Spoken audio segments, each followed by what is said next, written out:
नमस्कार दोस्तों, आपका मेरी YouTube चैनल में स्वागत है। आज मैं आपको सावन सोमवार की कहानी सुनाने जा रहा हूँ। अगर आपको ये कहानी पसंद आई तो कमेंट बॉक्स में ओम नमः शिवाय जरूर लिखें। साथ ही अगर आपने अभी तक मेरे चैनल को सब्सक्राइब नहीं किया तो सब्सक्राइब कर लीजिए और बेल आइकन जरूर कीजिए, जिससे हमारे वीडियो के नोटिफिकेशन आपको मिलते रहे। अब सुनिए ये कहानी। किसी गांव में एक लड़की रहती थी। उसके माता पिता की मृत्यु हो गई थी। उसके 5 भाई थे। वो सब लड़की से बड़े थे। लड़की सबसे छोटी थी। उसकी उम्र अभी 5 साल की थी। वह भगवान शिव की पूजा किया करती थी। वो रोज शिवजी की पूजा करती तो उसके भाई उसकी पूजा का सामान लाने में मदद करते थे। सभी भाई अपनी बहन को बहुत प्यार करते थे। उसके सभी भाइयों की शादी हो चुकी थी। धीरे धीरे लड़की अब बड़ी हो गई थी। धीरे धीरे भाइयों के बच्चे भी हो गए। अब उनकी बहन विवाह योग्य हो गई। एक दिन सभी भाई आपस में बातें करने लगे कि अब हमारा परिवार बड़ा हो गया है और बहन भी विवाह योग्य हो गई है। अब इतनी कमाई से कुछ नहीं होगा, तो चलो हम सब नौकरी करने शहर चलते हैं। लड़की के सब भाई कुछ दिनों बाद शहर चले गए। घर में उसकी भाभियां और बच्चे तथा वह लड़की रह जाती है। सावन का महीना आ गया तो लड़की भगवान शिव की नियम पूर्वक पूजा करती और सावन सोमवार का व्रत रखती थी। लेकिन लड़की का पूजा पाठ करना उसकी चारों भाभियों को पसंद नहीं था।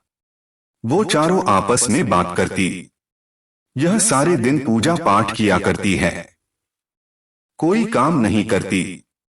अब इसे कहते हैं कि पूजा पाठ छोड़कर कुछ काम किया करो, नहीं तो तुम्हें खाना नहीं मिलेगा। फिर चारों भाभी अपनी ननद के पास गई और बोली, तुम सारे दिन पूजा पाठ में लगी रहती हो, कोई काम नहीं करती। अब पूजा पाठ छोड़ो और कुछ काम करो, नहीं तो तुम्हें खाना नहीं मिलेंगे। लेकिन लड़की ने कहा, मैं शिवजी की पूजा नहीं छोड़ूंगी। भाभियों ने उस दिन उसे खाना नहीं दिया। बेचारी पूरे दिन भूखी रही और भगवान शिव के नाम का जाप करती रही। लेकिन छोटी भाभी को ये सब बुरा लग रहा था। वो सभी के जाने के बाद रात में अपना खाना लड़की के पास ले गई और कहा कि लोग तुम ये खाना खा लो, मेरे होते हुए तुम भूखे नहीं रह सकती। लड़की खाना खाकर सो जाती है। सुबह जब लड़की उठी तो उसकी चारों भाभियों ने कहा, जाओ जंगल से लकड़ी लेकर आओ, खाना बनाना है। लेकिन ध्यान रहे, बिना कुल्हाड़ी और बिना रस्सी बांधे तुम्हें लकड़ी लानी होगी। अगर ऐसा नहीं हुआ तो हम तुम्हें इस घर में नहीं रहने देंगे। भाभियों ने उसे जंगल भेज दिया, उसे पूजा नहीं करने दी। लड़की जंगल में गई और उसने लकड़ियों को तोड़कर इकट्ठा कर लिया। फिर उसने सोचा, अब मैं क्या करूं? रस्सी से इन्हें कैसे बांधूं? यह सोचते सोचते लड़की जोर जोर से रोने लगे। तब भगवान शिव प्रकट हुए और लड़की से बोले, क्या हुआ बेटी, तुम क्यों रो रही हो? तब लड़की ने सारी बात भगवान शिव को बताई। तब भगवान शिव ने कहा, बेटी तुम चिंता मत करो। तब शिवजी ने अपनी नाक से कहा कि तुम रस्सी बनकर लकड़ियों में बंध जाओ, लेकिन ध्यान रहे तुम किसी को भी दिखाई नहीं दो। तब नाग देवता रस्सी बन गए। इस प्रकार लकड़ियों से बंध गए कि कोई उन्हें देख ना सके। फिर लड़की लकड़ी लेकर अपने घर आई और लकड़ी एक तरफ रखती। नागराज वापस लौट गए। लड़की अपनी भाभी के पास गई और कहा, भाभी मैं लकड़ी ले आई हूं। भाभी और ने पूछा, किसी से बांध कर लाई हो? लड़की ने कहा, किसी से नहीं, ऐसी इकट्ठी करके लाई हूं। भाभी देखने गई तो उन्हें बहुत आश्चर्य हुआ। तब लड़की ने कहा, भाभी अब तो खाना मिलेगा। भाभियों ने कहा, हाँ खा लो खाना। तो लड़की ने कहा, मैं पहले नहा लेती हूँ, क्योंकि जंगल में बहुत गंदगी थी। लड़की नहाने जाती है और चुपचाप लोटा में पानी लेकर शिव मंदिर जाती है और जल चढ़ाती हैं। वे कहती हैं, हे भगवान, अभी मेरे पास सिर्फ जल है। जब मेरे भैया आ जाएंगे तो मैं अच्छी तरह से पूजा करूंगी। जल चढ़ाकर लड़की जल्दी जल्दी घर आकर खाना खाकर सो जाती है। अगली सुबह फिर उसे पूजा नहीं करने देती और लड़की के पास जाकर कहती है, जाओ यह धान कूटो और साफ करो। आज खीर बनानी है, लेकिन ध्यान रखना बिना ओखली के बिना किसी चीज के साफ करने हैं, और हाँ, एक भी चावल कम नहीं होना चाहिए। अगर ऐसा हुआ तो तुम्हें भूखा ही रहना पड़ेगा। लड़की धन लेकर बाहर चली गई और बाहर बैठकर रोने लगी तो भगवान शिव फिर प्रकट हुए और बोले, क्या हुआ बेटी तू? लड़की ने भगवान शिव को सारी बात बता दी। तब शिवजी ने कहा, कोई बात नहीं, हम तुम्हारी मदद कर देंगे। तब शिवजी की कृपा से बहुत सारी चिड़िया आ गई और कुछ ही समय में चावल साफ हो गई। लेकिन उनमें से एक चिड़िया चावल छुपा कर ले गई। लड़की जब चावल लेकर घर आई तो लड़की की भाभीियों ने चावल देखे और कहा, इसमें तो एक चावल कम है, बताओ एक चावल कहाँ गया बताओ, नहीं तो हम तुम्हें बहुत मारेंगे।